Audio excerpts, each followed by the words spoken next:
গাজীপুরের শহীদ Tajuddin Ahmed medical college হাসপাতালের লিফটে আটকা পড়ে এক রোগীর মৃত্যু হয়েছে বলে অভিযোগ উঠেছে। অসুস্থ রোগী নিয়ে আটকে পড়লেও কোনো সহযোগিতা করেনি হাসপাতালের কর্মীরা, বরং বারবার ফোন দিয়ে দুর্ব্যবহার করেন তারা। এক পর্যায়ে 999-এ কল করলে 45 মিনিট পরে তাদের উদ্ধার করে ফায়ার সার্ভিস। এরই মধ্যে মারা যান ওই রোগী।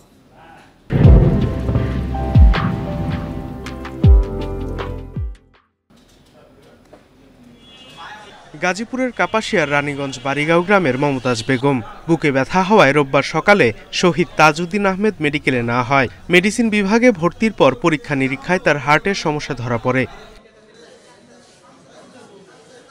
চিকিৎসকদের পরামর্শে 11 তলার ওই ওয়ার্ড থেকে পাঠানো হয় 4 তলার হৃদরোগ বিভাগে।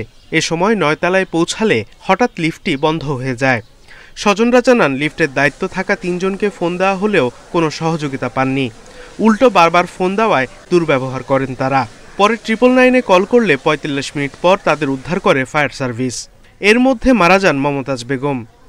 হেরা কি করছে, একটু দেখা আবার তালা লাগাই থুইয়া চলে গেছে। এখন 40 মিনিট পার হয়ে গেছে, আর কোনো খবর নাই। তারপরে 40 মিনিট আমার মা বাচ্চা আছে, তারপর লাস্টে একবারে মারা গেছে, এবং লাস্টে ওই ফাঁক দিয়েই কিন্তু আমরা বের হইছি। আমরা লিফটে রাখা 3 জনকে আমরা ফোন দিছি, তার আমাদের সাথে এতই খারাপ ব্যবহার করছে, যেমন হয় বাইরে থাকলে আমাদেরকে মারতো।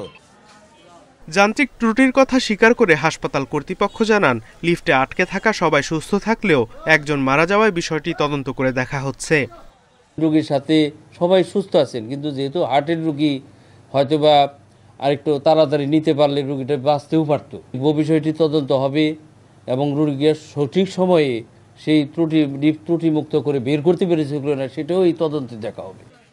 এর আগে গত শুক্রবার 12 তলায় দেয়ালের ফাঁকা স্থান দিয়ে নিচে 10 তলায় পড়ে মারা যান চিকিৎসাধীন জিল্লুর রহমান নামে এক রোগী। এ ঘটনাতেও হাসপাতাল কর্তৃপক্ষের গাফিলতির অভিযোগ করেন স্বজনরা। Independent news.